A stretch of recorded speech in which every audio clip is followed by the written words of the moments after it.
Allahu Allahu Allahu Allah Allahu Allahu Allahu Allah Allahu Allah. Kami tidak ingin berpanjang-panjang menanggapi masalah ini, sebab masalah ini sudah jelas. Jadi kami cuma ingin mengatakan untuk meyakinkan kepada yang mengatakan bahwa maulid itu sesat, yang mengatakan bahwa tarekat itu sesat, maka belajarlah dengan baik, dan sebelum berbicara pelajari apa yang akan kita sampaikan. Seperti masalah maulid Nabi kita Muhammad sallallahu alaihi wasallam, di dalam satu kaidah disebutkan al-hukmu 'alal musamma. Hukum itu, menghukumkan ke sesuatu itu harus ke atas musammanya, jangan 'alal ismi, ke atas nama. Harus menghukum ke atas musammanya, ke atas barangnya, bukan ke atas namanya. Nah, pendengar yang dirahmati Allah Subhanahu wa ta'ala, seperti seekor anjing. Anjing itu haram bukan karena namanya. Hukum haram itu bukan di nama anjing, tetapi hukum haram itu ada pada tubuh atau badannya anjing. Karena ulama mengatakan al-hukmu 'alal musamma, hukum itu ke atas barangnya. Pemirsa yang dirahmati Allah, jadi kalau hukum itu ke atas musamma, apapun nama barang tersebut, kalau memang musammanya itu diharamkan oleh Al-Quran, ya tetap haram. Seperti kambing, seperti anjing, kita beri nama dengan kambing, maka yang anjing tetap haram sekalipun namanya sudah berubah menjadi kambing. Ataupun kambing itu halal walaupun kita beri nama dengan anjing, yang kehalalannya tetap halal karena hukum itu 'alal musamma.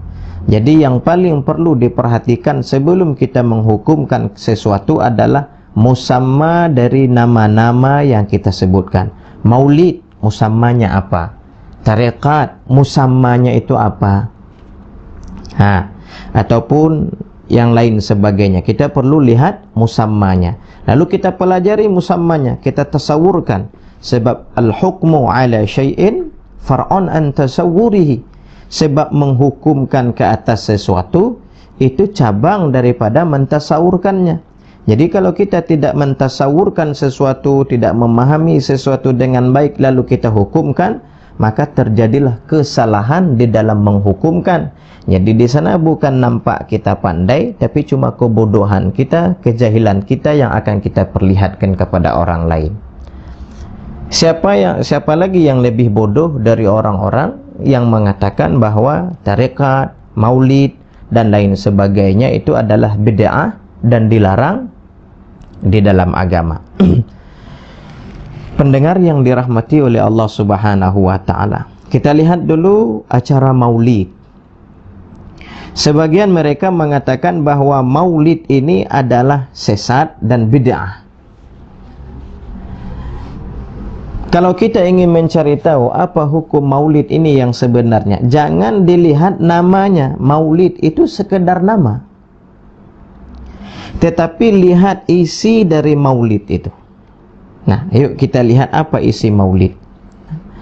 Apabila kita mengadakan maulid, terlebih di Nanggro Aceh Darussalam, kita mengadakan maulid besar-besaran di sana. Ada yang menghabiskan uang sampai 1 juta, 2 juta, 3 juta. Ada yang menabung dari tahun sebelumnya sampai ke acara maulid yang akan datang, itu dia tabung untuk mengadakan acara maulid.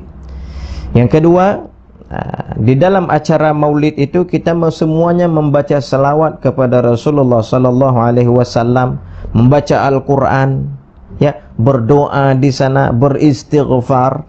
Lalu kita membawa makanan ke sana untuk memberikan sedekah. Kampung ini mengadakan maulid, lalu kita undang kampung tetangga, nanti kampung tetangga adakan maulid, dijemput pula kita kampung tetangga. Nah, jadi di dalam maulid itu, isi maulid itu yang pertama sedekah, yang kedua silaturahmi, yang ketiga di sana kita baca selawat kepada Rasulullah sallallahu alaihi wasallam, dan kita mengkaji di sana sirah nabawiyah, sejarah nabi kenabian. Yang selanjutnya di sana ada baca Al-Quran. Itu isi maulid. Terserah mau buat namanya maulid atau mau buat yang lain, yang perlu adalah isinya. Jadi bagi mereka yang mengatakan bahwa maulid ini bid'ah, secara tidak langsung dia sudah bid'ahkan berselawat kepada Rasulullah. Sebab isi daripada maulid itu selawat. Jadi barang siapa mengatakan maulid bid'ah, secara tidak langsung dia sudah membid'ahkan selawat. Padahal selawat di dalam Al-Quran pun Allah sebutkan, innallaha wa malaikatahu yusalluna 'alan nabi ya ayyuhalladzina amanu sallu 'alaihi wa sallimu taslima.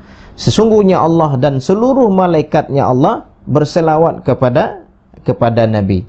Maka Allah perintahkan pula, ya ayyuhalladzina amanu, hai orang-orang yang beriman, sallu 'alaihi wa sallimu taslima, berselawatlah kepada Rasulullah. Jadi di dalam Al-Quran Allah berselawat, para malaikat berselawat, malah Allah memerintahkan kepada orang beriman untuk berselawat. Ini adalah perintah dari Allah Subhanahu wa ta'ala. Jadi orang yang mengatakan maulid itu bid'ah, berarti dia telah membid'ahkan perintah Allah untuk berselawat atau membaca selawat. Jadi kalau begitu, yang dia bid'ahkan bukan cuma yang melakukan maulid, Allah dia bid'ahkan, para malaikat dia bid'ahkan, ya, termasuk orang-orang yang beriman dia bid'ahkan. Jadi kalau begitu, orang yang mengatakan maulid itu bid'ah, ini adalah penyampaian yang paling berbahaya dunianya dan juga akhiratnya.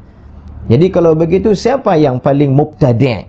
Yang paling mubtadi' bukan orang yang melakukan bid'ah, tetapi orang yang melakukan maulid itu, tetapi orang yang mengatakan maulid itu bid'ah. Itulah yang ahlul dhalalah, itulah yang sesat, itulah yang paling berbahaya, karena dia secara tidak langsung membid'ahkan Al-Quranil, membid'ahkan selawat kepada Rasulullah. Kalau dia bid'ahkan maulid, berarti secara tidak langsung dia telah membid'ahkan membaca sirah nabawiyah. Kalau dia bid'ahkan maulid, dia telah bid'ahkan sedekah, dia telah bid'ahkan silaturahmi. Apabila dia bid'ahkan maulid, berarti secara tidak langsung dia bid'ahkan membaca Al-Quran. Jadi tidak ada orang yang lebih sesat dan lebih bahaya yang harus kita hati-hati, baik di dalam agama ataupun di dalam negara, sebuah negara, kecuali orang-orang yang seperti ini. Kenapa? Karena secara tidak langsung yang dia bantah adalah Al-Quran dan hadis. Sebab isi maulid itu adalah selawat. Boleh kita hadir ke majelis maulid itu, apa yang dibaca di sana? Kalau bukan memperbanyak selawat, membaca Al-Quran, inna fatahna laka fataham mubina, pada awal maulid dibacakan, dan juga ada zikir di sana, subhanallah walhamdulillah wala ilaha illallah allahu akbar, dan lain sebagainya.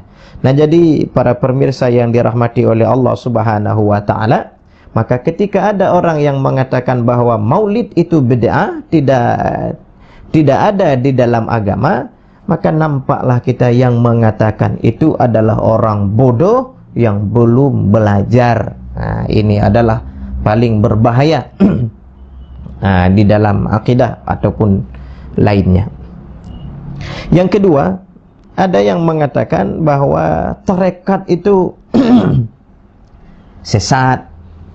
Macam-macam lah katanya, apabila sudah sampai ke makam ma'rifah, ke makam hakikat, tidak salat lagi, tidak sembahyang lagi. Ini sebenarnya yang mengatakan ini, yang menyampaikan ini adalah orang-orang yang tidak mengerti dengan tarekat itu sendiri. Maka ulama mengatakan hukmu ala syai'in far'un an tasawwurihi, pelajari dulu apa tarekat itu, masuk dulu ke sana, apa yang mereka pelajari di sana. Di dalam tarekat, di sana mereka berzikir kepada Allah Subhanahu wa ta'ala. Zikir, ada zikir la ilaha illallah, ada zikir Allah Allah, dan zikir berdiri zikir, duduk berzikir, sebelum salat mereka berzikir, selepas salat mereka berzikir, di dalam tawajjuhnya mereka berzikir, dalam suluknya mereka berzikir. Jadi tarekat ini mengajarkan umat untuk berzikir dan menuju kepada Allah Subhanahu wa taala.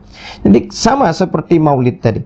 Kalau ada yang membid'ahkan tarekat, berarti dia membid'ahkan, menyalahkan isi tarekat itu sendiri. Ya zikir. Apa zikir? Zikir mengingat Allah Subhanahu wa taala. Allah perintahkan kita untuk zikir. Udhkuruni adzkurkum. Ingat aku ingat kalian. Jadi berzikir disuruh oleh Allah Subhanahu wa taala. Jadi intinya tarekat itu zikir. Kalau dia bid'ahkan, dia salahkan tarekat, berarti dia salahkan isi daripada tarekat itu, yang isinya adalah kita berzikir kepada Allah Subhanahu wa taala. Jadi kesimpulan dari penyampaian singkat ini, saya tidak membawakan dalil yang lebih banyak, cuma saya sampaikan ini saja. Sebab yang mengatakan bid'ah itu pun bukan siapa-siapa. Mungkin dia belum belajar, belum memahami lebih lanjut tentang masalah ini semua. Allah